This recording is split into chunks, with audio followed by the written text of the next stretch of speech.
And the Flames just scored, but that's not the point. We're here live on Facebook and YouTube. It's Live Long and Podcast. It's Thursday night, and it is the third episode of Star Trek Lower Decks. I'm Dave Mader, joined with my brother Jeff Mader and our co-host Jaemeel Robinson as we continue our coverage of Star Trek Lower Decks here on Live Long and Podcast. Welcome if you're watching us live or if you're listening after the fact. We're excited to hear what you think of the episode. Make sure to comment and subscribe and check out all our podcasts here at Live Long and Podcast. But let's talk about Temporal Edict, this third episode. And I think for me, the big thing coming out into this episode was we've been really kind of struggling, I think, as a panel with Jack Ransom as a character, the first officer of the USS Cerritos. And this episode was a big feature for Jack Ransom. And my big reaction coming into this is he's kind of starting to win me over. I think that he's maybe more of a complex character than we saw last week, or the glimpse that we saw last week, especially. And in the first week, he was kind of responsible for that whole zombie outbreak. Being a little careless there. So a little bit of a contradiction, but I liked this episode. I think we were kind of watching it together, sort of. As we were breaking between a Big Brother podcast. So I'm going to go to Jaemeel first. Jaemeel, what did you feel about Temporal Edict? I was pleasantly surprised by this episode. Once it started playing out differently than what I initially thought, it actually, I liked it a lot. I did. They had A and B storyline, and I cared about both. As stupid as it sounds, I cared about both. And I was enjoying exactly what I saw. I didn't. I'm. If someone explained to me what happened in this episode, I think, oh, that sounds stupid. But yet, throughout watching it, I was laughing. I was engaged. No pun intended. And I liked the episode. Weird. I don't know. Yeah, are we live, guys? I just want to confirm we're actually live. Yeah, we are. Check. We are live. We are live. Sorry, I thought we weren't, but we are. Okay, so Jeff, Temporal Edict. Mm-hmm. What'd you think? It was good.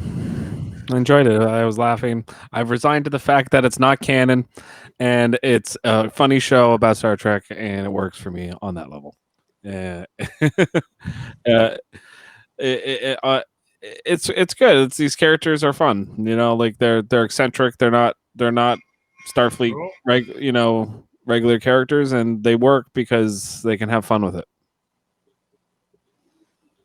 Yeah, I agree. I think that that this was it's cartoon Star Trek, right? It's very much but it feels real to me. I understood, and the whole premise of this episode, the whole idea, the Star Trek trope of you overestimate how much time it takes you to do your work, right? You say it's gonna take you 5 hours to do this when it probably takes you half that time. That's what Montgomery Scott said in Star Trek.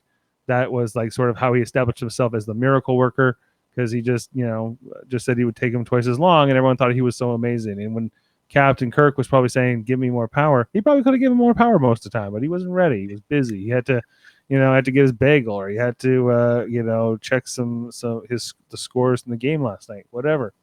So he was, that's what comes into this episode quite a bit, and we're seeing that the captain, sorry, what's the captain's name again? Mariner's mother. I should always have my cheat sheet open with this. Lower Decks. Marion Senior. Mariner Senior, but it's not. It's Carol Freeman, Captain Carol Freeman. Sorry. And so Captain Carol Freeman, she's kind of wound up. So the episode starts with them saying that they're going to Cardassia for some kind of significant event, some kind of peace treaty or something. And it all gets interrupted. They kind of get diverted. This admiral calls. I loved this conversation with the admiral. I also liked the uniform. It was nice to see the flag variant of this particular uniform. And it was interesting how the flag officers are only wearing the insignia on one side of their collar instead of two. That's a little significant. And the gold, the gold embellishments, right? Did you guys pick up on that? I must have missed that. I'm sorry. But I'm glad that you picked it up, and I'm glad that you enjoyed that little It was very. great. It was great. I like that. Yeah, that this Carol Freeman character, that's captain of the ship. She is so wound up, and basically, but Boimler is he's like the Poindexter. He's the nerd. He's the goody, and he's the one who does as much work as he can do. Right. He's sort of like he's exactly what a Starfleet officer should be or should aspire to be.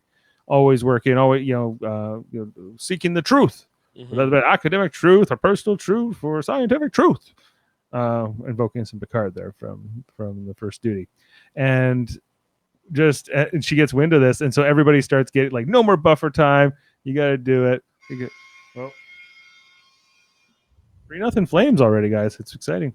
It's in the first period, the first few minutes. We're forcing a game 7. If you're following the Flames Dallas Stars series, but that's not why we're here. We're here to talk about Star Trek Lower Decks, and yeah, just like how everyone's like miserable, overworked, and the A plot and the B plot, I think, come together quite nicely in this episode because the away mission is Ransom and Mariner have to go down to the planet with this away team to greet this planet that's just joined the Federation of the Species, that's the indigenous species of this planet, and the Bolian, who's like ensign, who's like on this mission, grabbed the wrong thing because he's been overworked. And I think it's also there's a message in this episode, which I think Star Trek does well. And I think that's why I think this episode kind of connected for me, because it still had that heart to it. It had that sort of, the message was, if you overwork your crew and you take all the fun out of everything, you're not going to get better results. You're actually going to not even be able to handle an alien invasion, right? And when she said, that's ultimately the resolution here. The whole message is like, if everybody was like, not everyone is like Boimler. There are some people like that in life, and you're going to work with people like that in certain workplaces. But I think that in general, people want to have that sort of balance. Maybe you don't have margaritas, every shift, but I think that there's sort of there's a balance, of course, right? And I think that's sort of the message for me, and I enjoyed that. I found this very relatable. Work-life balance. Yeah. Yeah, it was completely like relatable, like compelling. Just their stress, their misery, the security chief, Lieutenant Shax. This guy, he's so hilarious. He's barely seems to know how to do his job, but or where he was. But I guess he was overworked. We're gonna see if that's a consistent part of his character, or just part like an effect of this particular plot. And in the midst of this, because they show the wrong artifact to the aliens, they go crazy. Because the artifact is also a piece of wood from their rival species from somewhere else, and so they don't like it, and so they call them, what was it, wood? Like they say, you got wood, and it's like, this doesn't sound good. And then the wood was what was it? It's like a fertility idol as well. Yeah. Right. So it was kind of like a horny wood thing, and there was just so they wrote some jokes in right off that, and it worked mostly for me. It was funny. But Ransom doesn't take this very seriously, so we're kind of seeing like, okay, here we go, more of this idiot officer, and there's sort of a turn of face later on because they get captured, they get put into the cell, and it seems like there's no because they have to fight. They're basically ordered to have a fight to the death, right? And so it's like, well, this guy can't do it. He's an idiot. He doesn't even understand how to handle the situation with the aliens when they're upset and offended. He's not qualified, but you believe Mariner because we know Mariner more right now after these 3 episodes. And she just she's like, I'll go do it. And he stabs her in the foot, and then he rips the shirt off. Very Kirk, very Riker-esque. But he's like fighting it, and he's also ethical, and he's trying to like, I demand a peaceful resolution, but when doing all this stuff, it was great. Like, I was just loving it because I'm like, he was kind of like living up to what I want him to be, which is like something. There has to be some redemption to this guy, or if he's just like we were saying, like maybe he's a mirror universe character, maybe he doesn't belong here. he doesn't seem to fit in even in any Star Trek, not even in this Star Trek. But now he's starting to fit more for me. Although, Why? Because he beat up the big alien. He I stabbed think the so. Starfleet officer in the foot. Well, Mariner was falling in love with him, and I think I was falling in love with him a little bit too. Because it's Jerry O'Connell from My Secret Identity, God. Jeff. You know, He in no way sliders. convinced me he was more of a Starfleet officer because he beat up the big alien guy.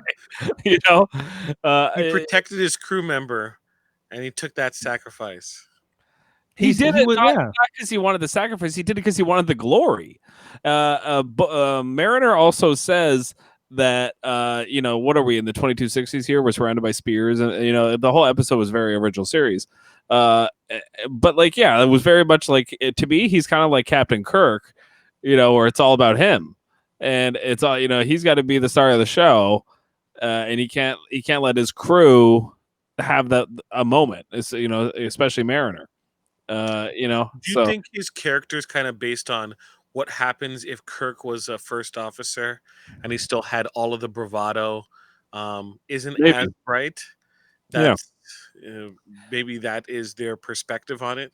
I would say he's certainly not like Riker, even though he's kind of looks like a blonde Riker. He has not slept with enough things. Well, he does like even you see a little background here with a picture of him, like he puts the leg up, right? Like that's a nod to Riker and Frakes and all that. For sure. But I think his personality is more like not even Kirk, but William Shatner. As like trying to make sure Kirk is the star of the show, and that's kind of to me what they're making fun of, which is why he works. Like that's what this show is doing. They're picking out all the things in Star Trek that are ridiculous that Star Trek was never able to kind of say about itself, and they're making it as cartoony and as like eccentric as possible, which is what makes it funny, and which is why Star Trek fans like it, because like, yeah, we know like that it's ridiculous like to like overwork your crew, or it's ridiculous certain characters have to be in the spotlight when they can't let a lower character come out of nowhere because Chief O'Brien is the best Starfleet officer that ever lived. Stuff like this. Like everything is like a joke on a joke. And it works because you're already a fan of it and you like it. Like for me, my favorite character still is the Bajoran security officer. I just love when he was like, "These damn paddles won't work." All I needed was by the prophets, these paddles won't work. That's all I needed. I needed a reference to the prophets. Emissary, help me. Yeah, that would have been great. This was, yeah, like it was fun. I felt like his character was more endearing tonight. Like all of them, even this captain, even this eccentric, overworked, crazy captain who gets any wind that because she's striving to be sort of relevant or sort of like make a mark in history, which is kind of true to what Mariner said, right? That like early on, that like they're just chasing sort of for a chance to be in the history books. I don't think that's true of all Starfleet officers, but I think that's true of this particular captain. Like she sort of wants to make a mark, and it does seem consistent with sort of like what our understanding of what the society of the Federation is in this time. That everyone, there's no money. Your goal in life is not to be rich. It's just to sort of be the best person you can be, improve yourself, and have a sort of like a meaning to your life, right? So I guess, yeah, in that vein, this captain makes sense because she's just trying to be the best captain she can be, but she's probably average. She has a mental breakdown because the admiral purposely sabotages her big thing she was looking forward to, that she prepared so much for, learn Cardassian dances, which I mean, what does the security guy think about that? Anyway, he's Bajoran. Anyway, she literally has like a mental breakdown, and then forces everyone. She becomes like a psycho boss. Is basically what she becomes, and yeah, she's a lot of fun. But at the same time, like it's like they had to bring her around at the end of the episode. Ransom, on the other hand, does not come around. Mm-hmm. He makes sure that Mariner isn't going to court-martial him, or start a court-martial, and then he throws her in the brig anyway. Yeah, there was no quid pro quo there. Yeah. right? And he's not so ethical that he'll just turn himself in. No, He he's a tried. first He did. officer. He Yeah. plays by his own rules. Right. So I'm interested to see more of this Ransom character, and we'll see. And like, so I'm not as out on him as I was a week ago. So, like, his relationship with Beckett makes sense because both of them don't play by the traditional rules, right? And Right. her seeing this uber aggressive rule breaker, um, and I don't necessarily think it's rule breaking, but more of he's doing things his way.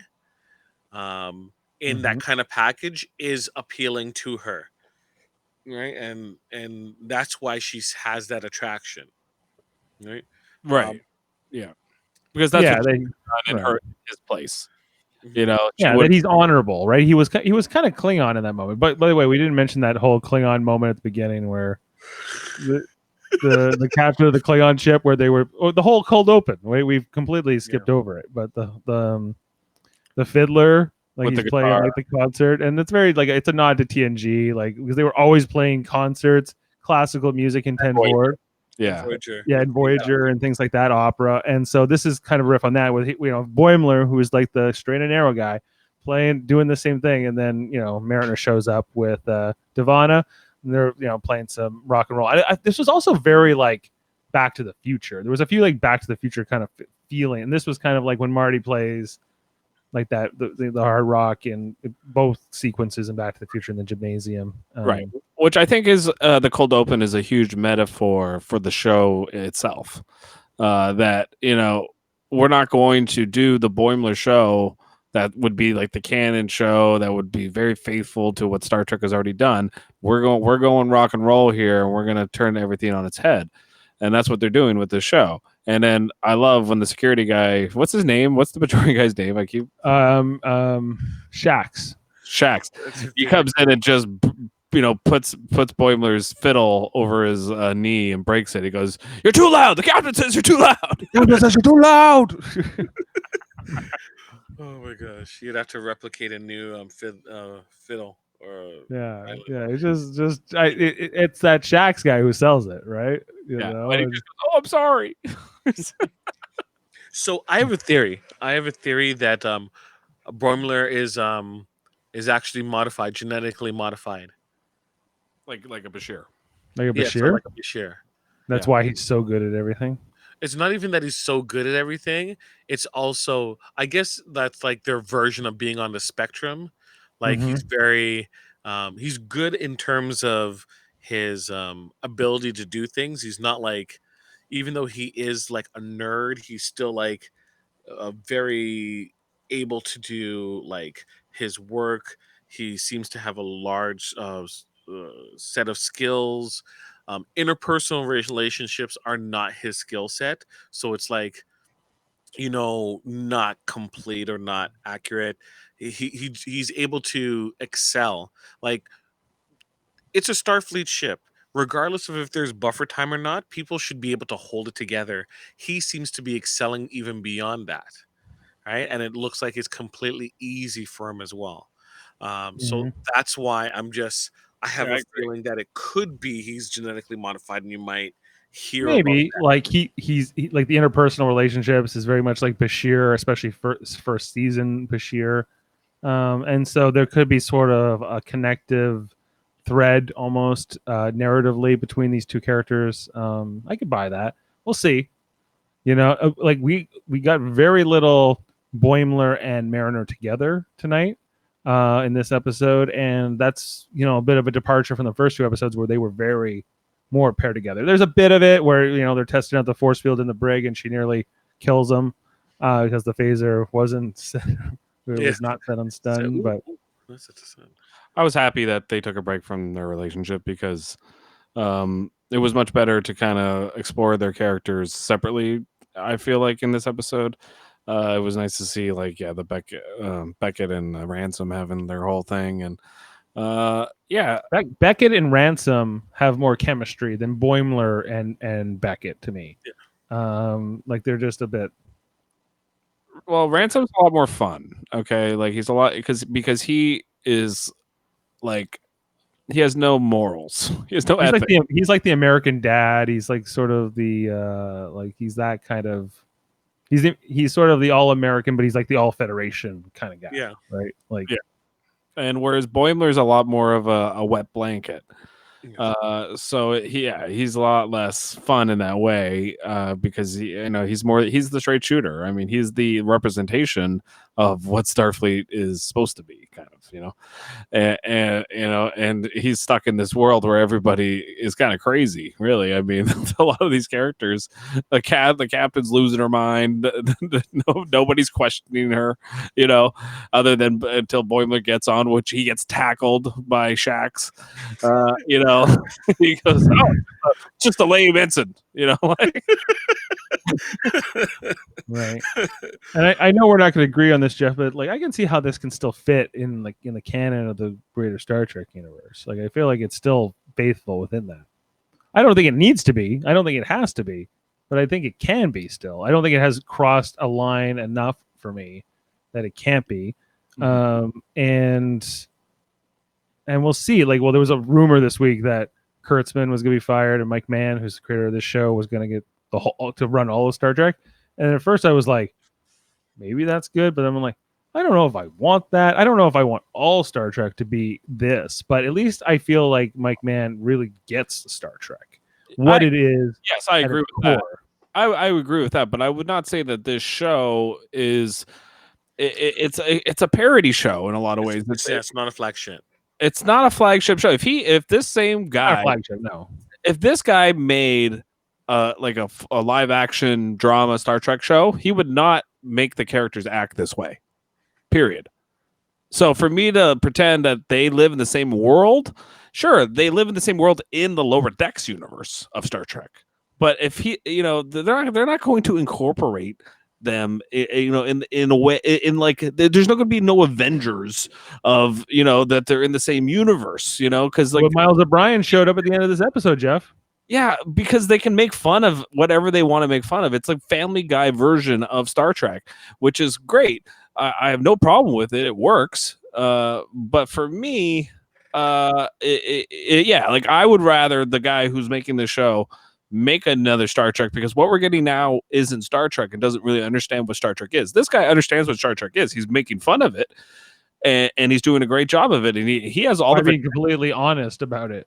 Yeah, being completely honest about it, and the vernacular is really, really good. Yeah, some of the jokes that they're making fun of, like, oh, we have no crystals. Actually, we have dilithium crystals, but we're not going to give you any of those. Stuff like that. Like, in what we have in Star Trek now with Kurtzman is like they want to make like Stargate SG-1 meets Star Wars meets Star Trek. It's just like meets Game of Thrones meets Catch-All, whatever's sort of popular, what's resonating, put that. It reeks of like producer notes, but it also reeks of just sort of like uninspired creative. And I just want to give a shout out to Mandy Marin, who said some of my favorite Canadians. Thanks for your support, Mandy. If you're good, but just to point out, you can spell it with a U in the favorite, just so it's Canadian. I work in copy all day, so you thumbs up. I love it. We're 3 episodes in, and I said in the pilot episode when we talked about it that I typically give shows 3 episodes, and in the 3 episodes, like I'm trying to recall if I like this more than the first episode. Like the second episode was really strong, and I'm kind of looking back and I'm like people's complaints about this show, like why? Like at this point, it's not offensive in a sense that with the understanding that this isn't canon, they can say it's canon. It's not canon. It's not canon. Like no. If you make something canon, you have to. See that? I don't want to say that. That was fake. Dave, why do you want it to be canon? So why do you want this to be in the same universe as like Deep Space Nine? Because they're saying it is in the show. Is that like and partly?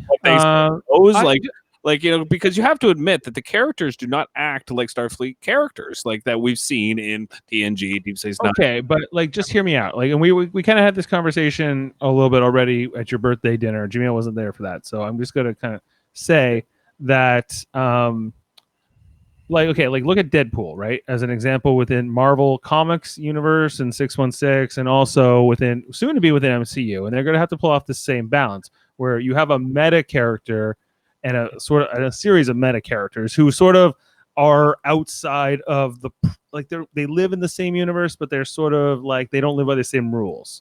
And I feel like that's the same application here with Lower Decks.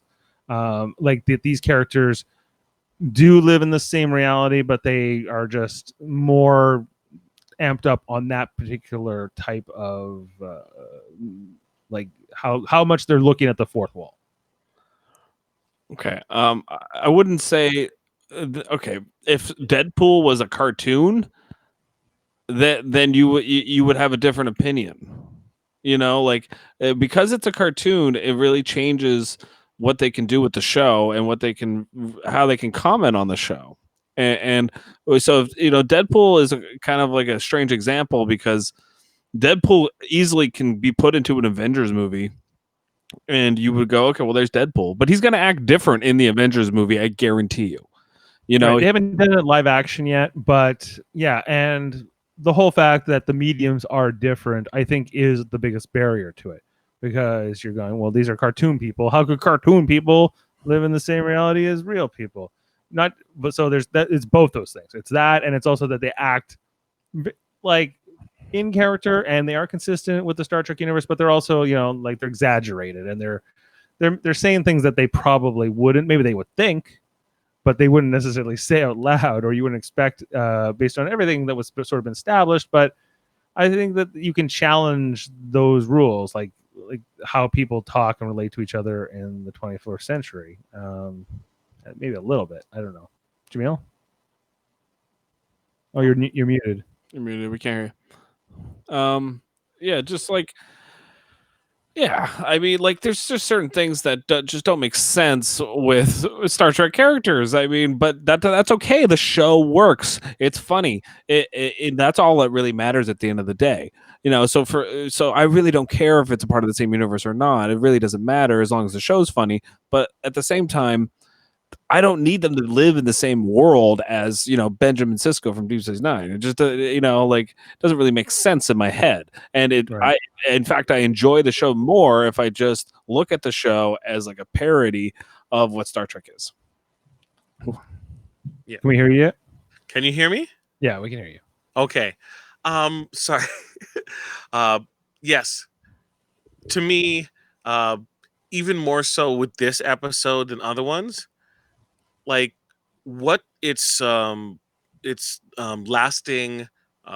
situation that we're going to get from it, the lasting legacy of this show is going to be a fun, enjoyable, funny show that we're going to watch for maybe 3 seasons until it gets canceled or Star Trek decides to go into a different direction. And the only way it's going to interact with live action is going to be, oh, there was a ship that we're going to offhandedly reference in a joke, or there's another Borg invasion and this ship is destroyed and you see the hull. That's it. They're not going to, this show. I know. I think and I don't need it to. I don't think they necessarily need. I don't need these characters to cross over with other characters a lot or much or any necessarily. But what I think that they want that. I think that they're making the show with that in mind, because I think that they know from. I think that what they've learned from the Kelvin timeline is that it's disconnect from the Prime universe made it less appealing, and you saw this deliberate move with Picard. And they said Discovery and all these things, everything they've made under the Kurtzman era, they've said is canon, is part of the same universe, even if it doesn't quite fit. And this is part of the problem with Kurtzman, is that he's not consistent. That's what Berman and Piller and these guys and Roddenberry back in the 80s and 90s really did so well, was making sure that everything was kind of consistent. Like, this is how things work. This is how things were in the 23rd century. This is how they were in this particular part of the 23rd century, and this is how they are in this part of the 24th century. But now like Discovery is very a big disconnect. They're retconning a whole bunch of it. Picard, similar things, and here we're seeing not a lot of that, but they want it to all be connected. And I guess what I'm happy with is that I feel like this show is doing the best job of those three shows that have come out of the modern era. And I think that they don't want it to be left behind because it didn't connect. But I don't think that's necessarily going to be the case. Well, I don't need it to connect.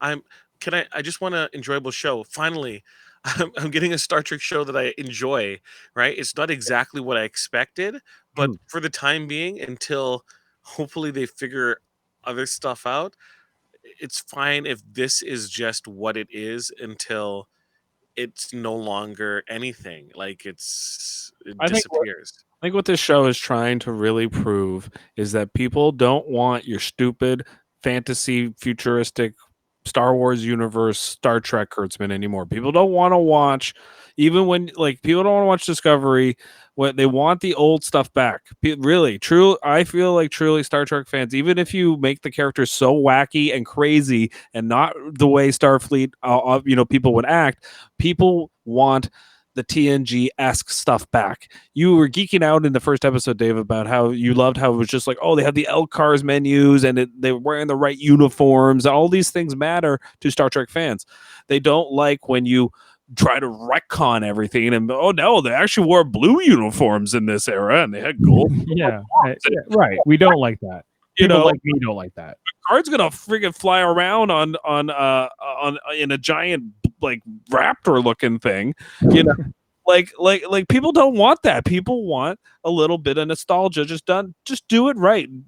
Give it to somebody who is going to take the care and is a fan. Don't give it to people that like J.J. Abrams should never have really been involved in Star Trek from the beginning because he even admitted himself he was a way bigger Star Wars fan than he was Star Trek. Star Trek was just his catapult to prove he could do a Star Wars movie, which is not that you shouldn't be doing Star Trek. And then Kurtzman was the guy working with those guys. The only person out of those people that really should have ran Star Trek was Damon Lindelof. Damon Lindelof didn't want to do that either. He wanted to go make Watchmen and The Leftovers and shows like this. So like just give it to somebody who actually is a fan, will make it look right, will make it like I think that the guy who made the show is really trying to prove that people don't want the new Star Trek, they want old Trek back. So, I would agree with your assessment concerning Kurtzman, Abrams, and Lindelof. I think Lindelof actually would have probably made a really progressive Star Trek show, but I think he would have pushed the envelope way too much for Viacom to sign off on it, and Mhm. he was not going to be playing that game where he's playing half measures and playing it safe, especially when he's able to go on to HBO or whatever to kind of see what his vision is and move forward from that. Yes, more people who want, and I don't even think it's like you want classic Star Trek.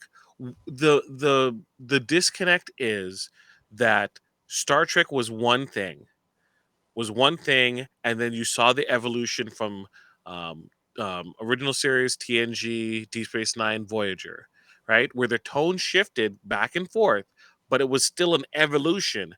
Then all of a sudden, we're going to Enterprise, and it's like culture shock. What all of a sudden is blue jumpsuits and stuff? This Mhm. isn't what There's no progression. It does not line up with the original series at all. And then you have Discovery, once again, there's no evolution. It just like, wait, we're in a different place. All of a sudden, you're telling me this is Star Trek. You're advertising. You're telling me this is Star Trek, and you're like, wait, this is what am I connecting it to?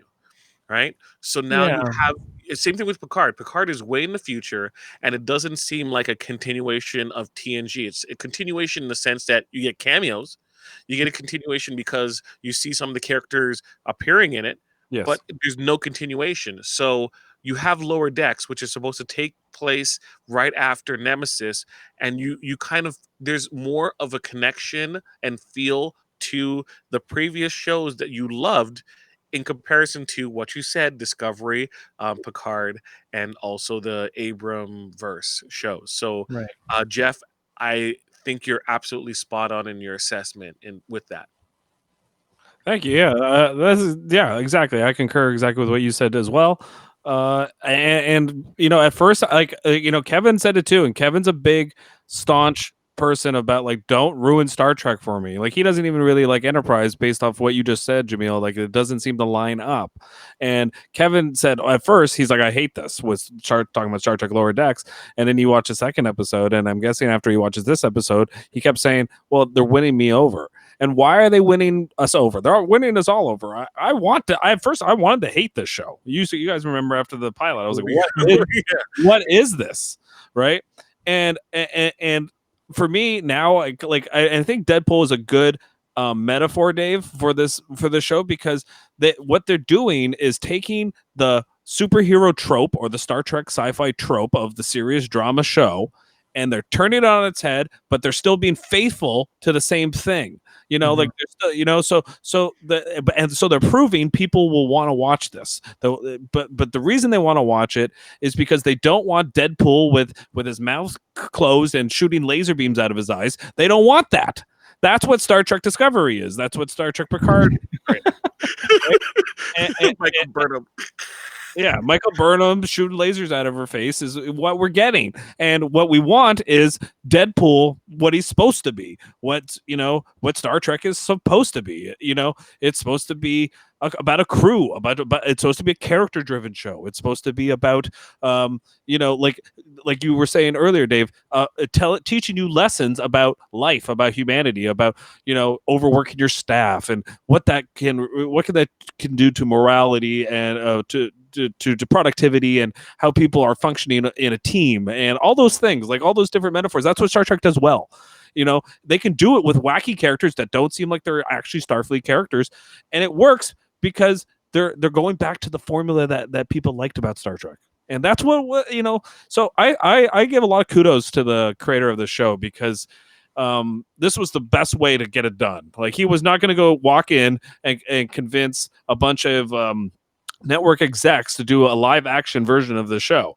That wasn't going to happen. But because he did it the cartoon way, he kind of like, and we're seeing this a lot right now in film TV, like when Joker got made. Nobody thought that Joker movie was going to make like $1 bajillion, but it did because people want something different, but they not only do they want it different, they still want it to kind of stay true to like an origin story or like a organic. That's the best way to put it. Organic. Yeah, like I think if anything that I'm afraid of is that I like this too much, or that this will catch on too much, because I don't want this necessarily to become the flagship Star Trek, or this is the new 2020s version of Star Trek, that this is what we'll come to know of this era. Like, I think it has its place and I think it fits in, but I don't want it to sort of to become the standard either. I want it to sort of have its own unique aspect. But what Star Trek tends to do is anytime somebody likes something about Star Trek, like whoever's in charge goes, oh, they like this thing, do more of that, and then they tend to do too much of it until we hate it. And they did that with even going back to like Wrath of Khan, very successful. But then the next 6 movies were always trying to sort of recapture that glory. Never quite. I think 6 did do that, but I think that the other the ones in between mixed results. 4 was trying to recapture Wrath of Khan.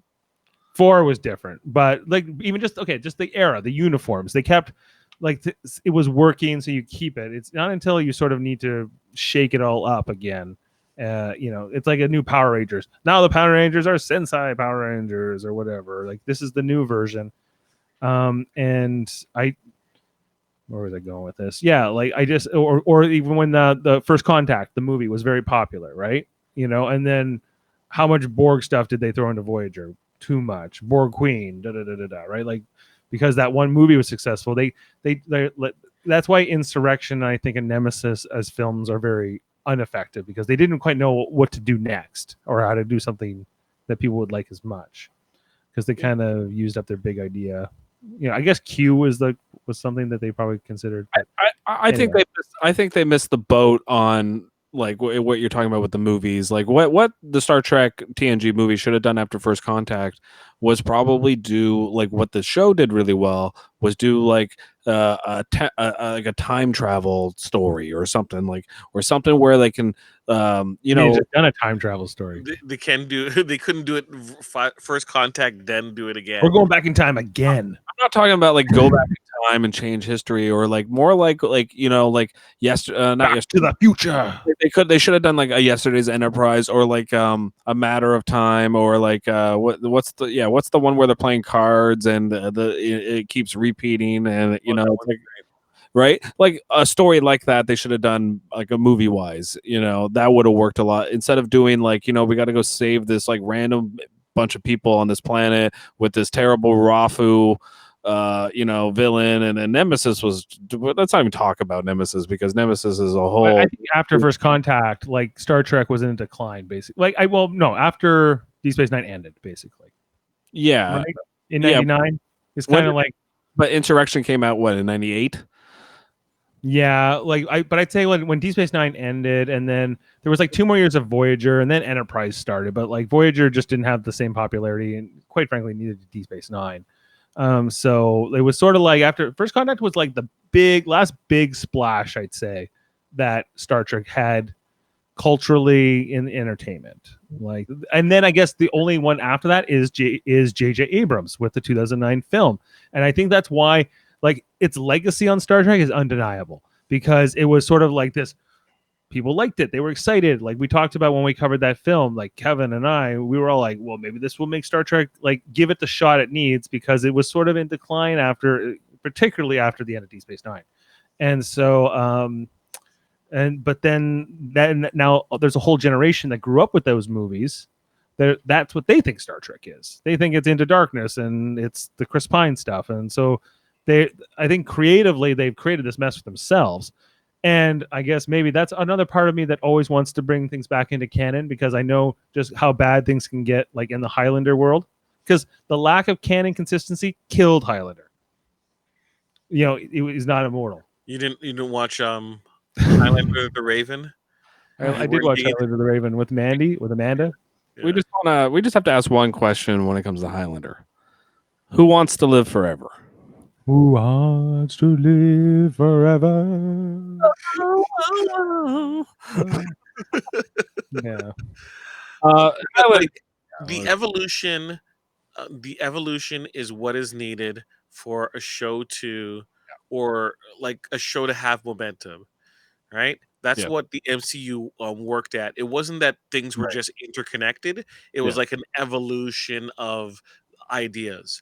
So like people like Deadpool, but Deadpool is like a separate path, just like the Abramverse is a separate path from the MCU, right? And working to connect it can be more difficult than it needs to be, right? I feel for Star Trek, yes, using this as your kind of level setting, right, can be good if they make a new series. Let's say, although I am interested in the new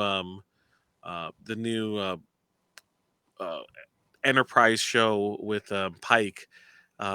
Let's say Discovery. I am. I can't help.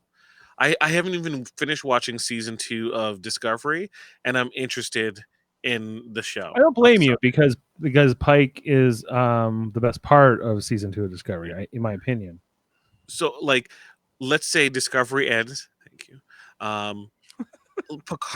Picard just seems so out of place and disconnected from. Like, are we gonna watch?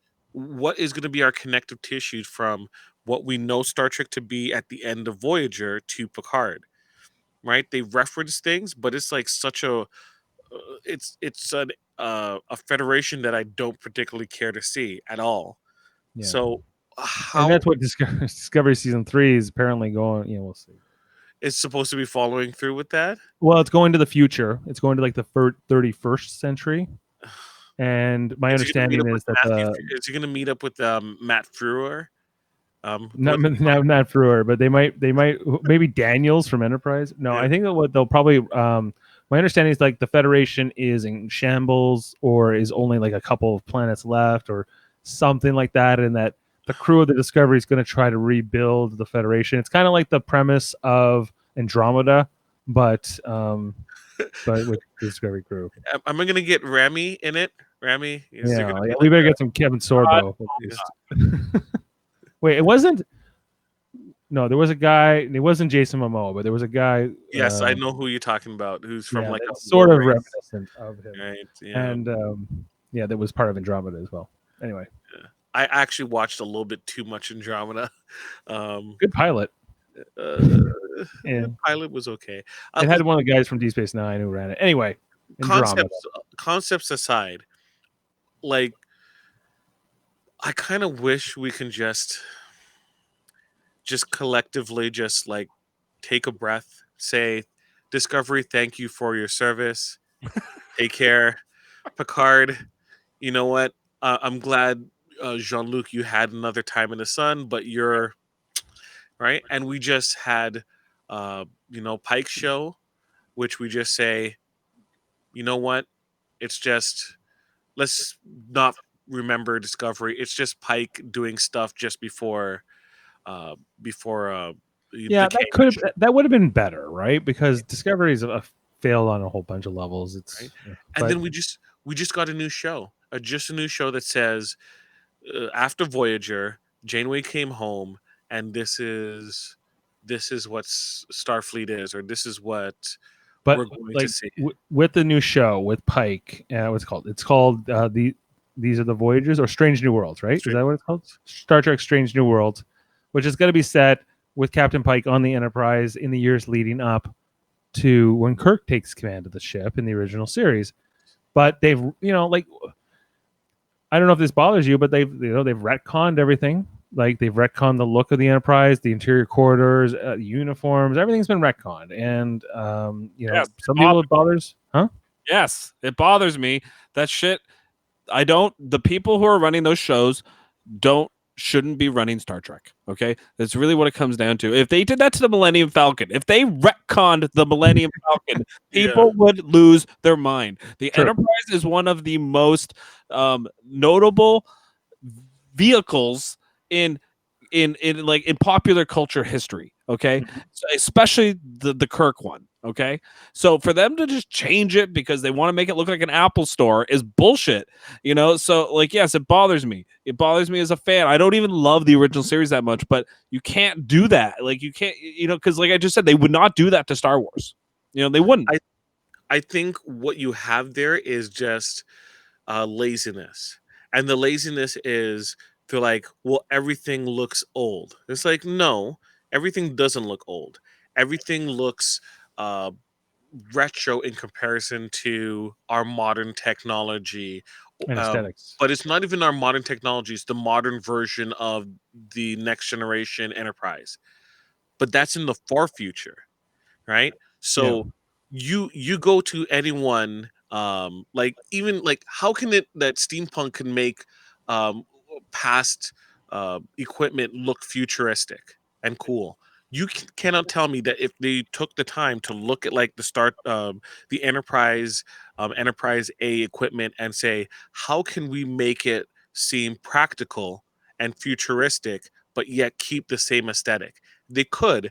They just took the easy way out and just said, oh, let's just make everything bright and shiny, right? It's Right. lazy. It's just complete laziness. I think it's like, well, we're going to hire our own makeup department and our own costume design, and yes, you need all those departments to put on these shows, but like, it's a deliberate creative choice to say no. Like, the Enterprise didn't look like that, and there was this whole thing with the CBS Viacom who had rights this 10% different everything. All that's done. That none of that matters anymore because they've remerged all of the corporate the parents, so they should be able to reconcile this. Right. And I think that's the big thing. Is like, that's when I look at Lower Decks, I'm like, it connects pretty well, but they were joking like on one of the forums I was watching. Okay, so when Worf shows up on Star Trek Picard, right? Is he gonna look like the Klingons from Discovery, or is he gonna look like Worf? No, he should look like Worf. Okay. Oh, so what? So how do Klingons look? You know, is Well, it that's just the thing, and that was I think that the choice to retcon the Klingons was a really bad one, because of that. In particular, because we have all these beloved characters who are Klingons, right? And Worf, of course, at the number one on the list, but there's more than that. Alexander. And we saw in Star Trek Online is trying, like, we play that game and they're like, no, Klingons from this era look like, if we've seen them before, they look like as you would expect them to, but the new ones that we've seen on Discovery look as you would expect them to, because that's what we've established on screen, and they don't fit together. But in particular, and I know it's minor, but the hands are the thing that really drive me nuts with the new Klingon design, because they're like got these pointed talons. some of them are purple. Yeah, I can accept that there are different, like, ethnicities, if you will, of Klingons, but like, just like, I want them to feel like they're the same species. So it's it's all, it's just It's just the like Jaemeel said, it's laziness. It's not, and it's unfaithful to the fandom. So it just shows that who's running the show, who's running the costumes, who's making the big decisions, aren't really fans. And it's clear that the people that are making Star Trek Lower Decks are fans of what we're fans of, and it's not just that we like those shows. Okay, yes, we like those shows, but we like the evolution of the world they built.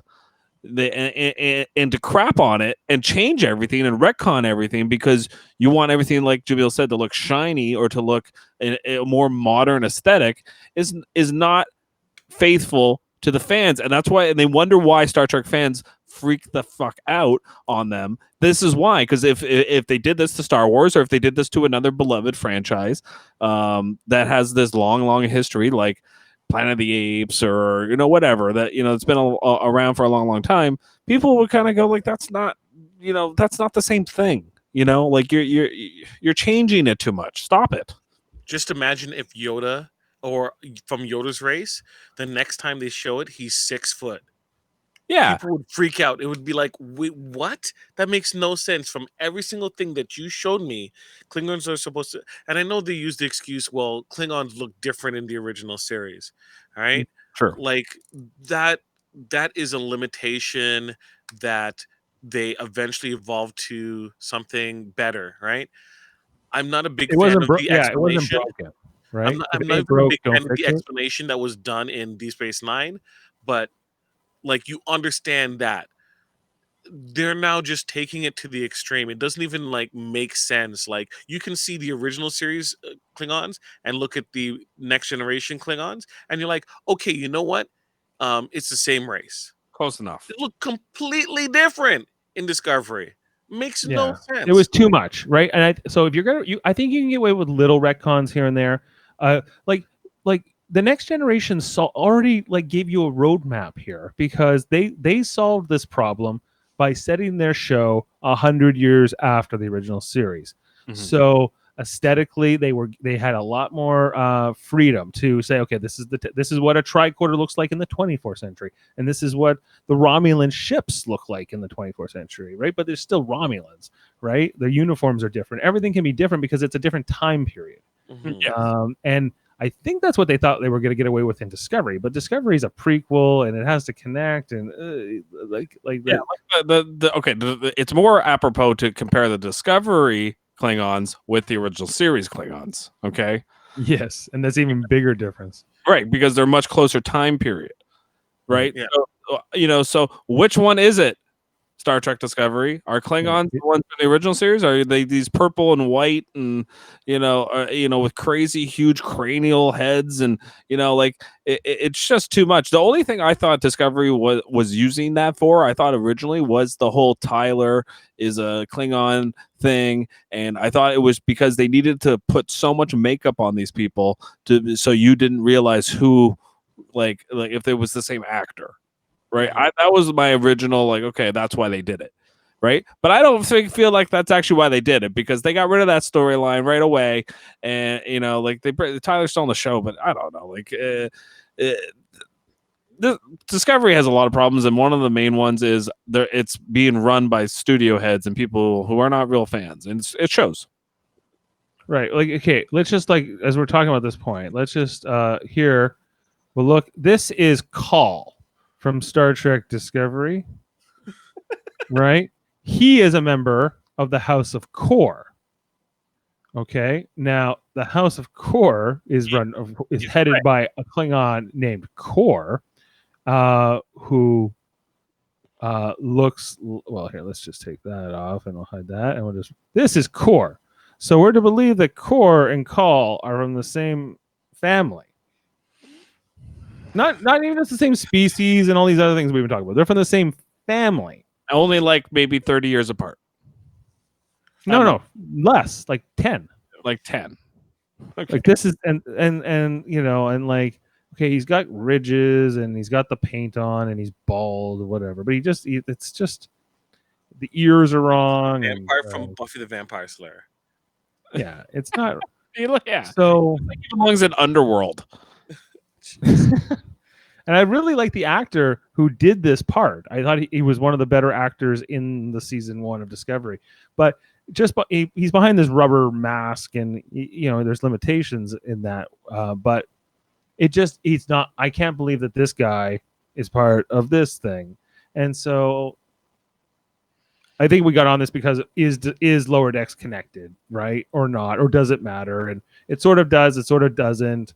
This feels like it is sort of connected, but it doesn't really matter. You don't have to think about that too much, at least. It's a different genre of Star Trek, but it's an evolution of where we last saw it, and that's really it.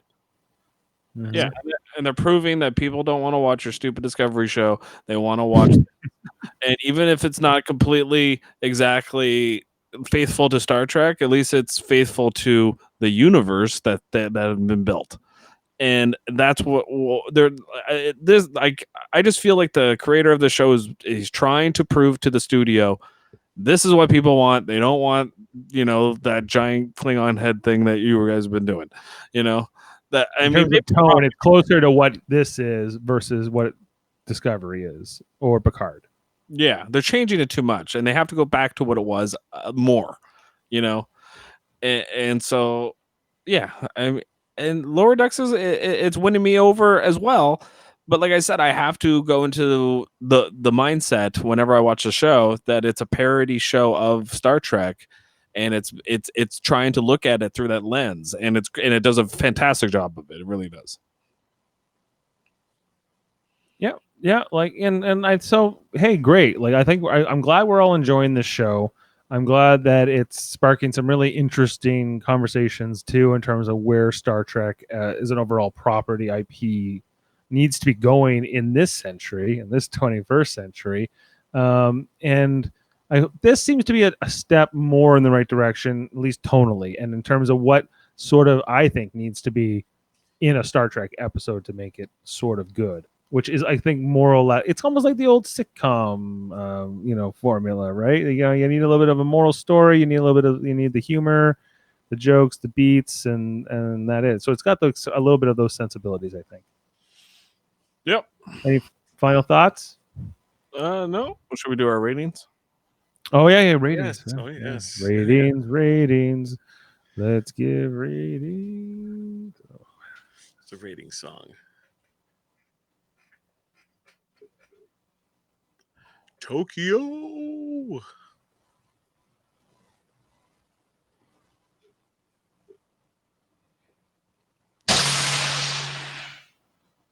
That's the rating song.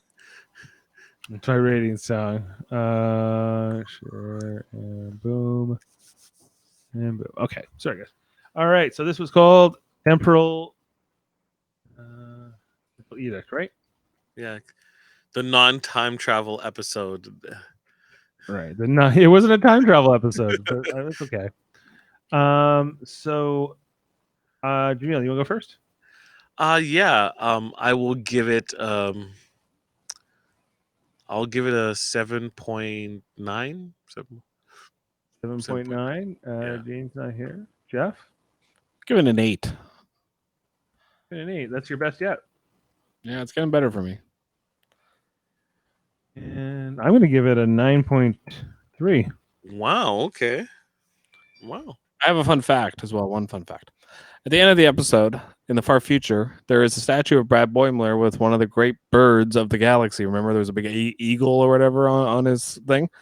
Gene Roddenberry's nickname was the Great Bird of the Galaxy. I Oh, knew wow. I'd heard that somewhere before, and I was like, "What is that? What is that a reference to?" Okay. Yeah, so that's He also didn't have a rank though, so but it just goes to show they that said Miles O'Brien. Yeah, it just okay. goes to show that the person that's writing this episode and creating this show cares about Gene Roddenberry and what his vision was for Star Trek, and that matters. That like because they've been crapping on Roddenberry's vision for like the last 10 years, so and so it's really been great to see somebody actually give a crap. That's Well, it's all about J.J. Abrams' vision from 2009. Don't you know? Yeah. For the last 11 years, it's been it's J.J. Abrams' like vision, and his vision he doesn't even really like it. He likes Star Wars. No, they had that hit, right, and then they've been chasing that ever since. The two sequels were not successful, and Kurtzman, who was one of J.J. Abrams' lieutenants back in those days, he's now running things, and he's not right especially for the TV universe. I know he worked on Alias and all this shit, but he's not. It's I was not never right. a fan. Anyway. So anyway, in terms of ratings, everyone we averaged it at 8.4. So this is the best episode yet, according to us. Now I know Jane said she didn't like it as much as last week's episode, so that the ratings might change a little bit. But for now, that's it. The next week's episode is called Moist Vessel. Yes, I saw the preview for it. And can you tell us a little bit about the preview, Jaemeel? It looks like I got to bring up the characters' names because I always forget. So there seems to be Beckett and Freeman are having butting heads. Mother daughter, yeah. Yeah, mother daughter. Devania seems to be involved in some kind of spiritual awakening and doesn't know really how to act or anything like that. So, Okay. right. So those were the two main sequences they kind of showed in the preview, and this is going to be the holodeck cleaning episode too. Reference to that. Oh, okay. Where they had like the bio waste where everyone leaves their the receptacles for the different things. Okay, because we know what goes on in the holodecks, so we'll see how that's explored next week. Do you guys remember John Jew 76 review? Remember how much Yes. the John Jew 76 stole? Yeah, he tore it apart. He tore the pilot apart. He said that in particular that Mariner was the same as Michael Burnham, which I remember that one. Yeah. Well, the John Jew 76 is coming around a little bit on the show. At first, he only gave the pilot like a 1 out of 10 stars. He's gone up to a 4 out of 10. So we're tracking John Jew 76 here, and he says, or she says, I don't know if I think it's a guy. In this episode, Beckett has not as much screen time and does not interact with Brad that much. Nerd shamed Brad in the beginning of this episode, which clearly shows the mindset of the people behind the show and the target audience. It's a show from jocks for jocks. Laugh about it when a nerd is bullied. It's so much fun. Besides this, all the plot that happens were okay, with actually some good moments and scenes. The question is this Star Trek? And I would say, no, it isn't. It's silly nonsense for jocks. Okay. Okay, this guy's got issues that we can't solve for him, but we're tracking Roger 76 throughout the season. We're tracking. I think he's noticing that the reception to this show is at least mixed, and that I think it's mostly positive because I think it's the first thing that Star Trek as a IP has done right in a while, or at least done something that's resonating. You can kind of debate the merits of what's right. Hey, but yeah, like keeps coming back. There's a reason he keeps coming back, and so that's going to be the new segment here on Star Trek Lower Deck on Longer Podcast. What John Jew 76 thinks about Star Trek Lower Deck? You'll have no idea that he's been the star of our podcast. As he continues to rate episodes week by week. See if you can look up his profile. I want to know everything about him. He's been a member since January 2005. Ooh. And IMDb. So he's at least old enough to have started an account in 2005. So whatever that works out to. He gave Star Trek Picard a 1 star out of 10. He gave Lower Decks a 3 star, and then he's been rating the Lower Decks episodes one by one. He's a big fan of Gravity, Guardians of the Galaxy, and a lot of Japanese anime. Jaemeel, Sword Art Online, Sword Oratoria. Do you know this? Yes, I do. I do. He has terrible taste. A sword. Let's not even get into Sword Art Online. He said Star Wars episode, The Last Jedi, absolute trash. Star Trek Discovery, bad show for Star Trek fans. Star Trek Picard, worst Star Trek show imaginable. I am not surprised by that Last Jedi criticism at all. Yeah, he probably liked The Force Awakens. No, he was probably so on The Force Awakens. Too much new content. He wanted a flat out remake of A New Hope. So yeah, we'll be We're following. gonna hear what he thinks of episode 4, hopefully, or even episode 3 next week. That's right. All right. And so just before we sign off, come back here tomorrow night, Live Long and Podcast. We're going to be doing Star Trek Radio Theater starting at 9 o'clock live. What am I doing here? I don't need image. Hold on. As we're doing this, we're going to be doing original series episode Cat's Paw, which is a Halloween themed original series episode. I'll be playing Kirk. Jeff's playing Korob.